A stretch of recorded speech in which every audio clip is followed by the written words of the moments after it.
Berita duka datang dari dunia hiburan Indonesia. Stand-up komedian sekaligus pengusaha Babe Cabita meninggal dunia. Babe Cabita dikabarkan meninggal dunia pada hari ini Selasa 9 April 2024 atau sehari sebelum Lebaran Idul Fitri 1945 Hijriah.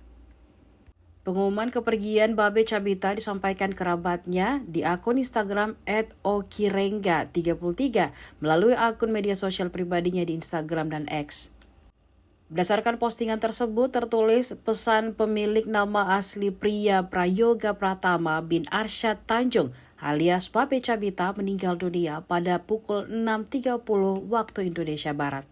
Ia berpulang di Rumah Sakit Mayapada Lebak Bulus, Jakarta Selatan. Dalam postingan itu, Oki meminta seluruh hilaf dan salah almarhum dimaafkan.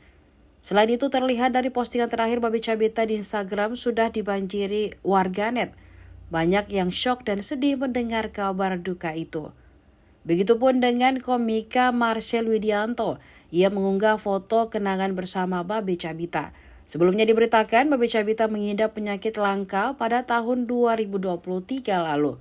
Komika tersebut sempat dirawat di rumah sakit sekitar 1 bulan lantaran mengidap penyakit langka anemia aplastik. Diketahui kala itu, ia menjelaskan bahwa penyakit di mana awalnya mengalami demam dan didiagnosa positif mengidap DBD. Setelah melalui serangkaian pemeriksaan medis, Babe baru mengetahui mengidap jenis penyakit yang terbilang langka. Babe menyebut anemia aplastik layaknya sakit autoimun.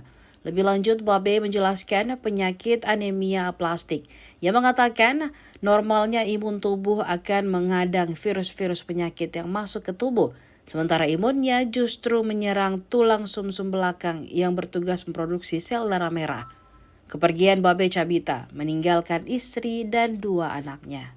Download Tribun X sekarang, menghadirkan lokal menjadi Indonesia.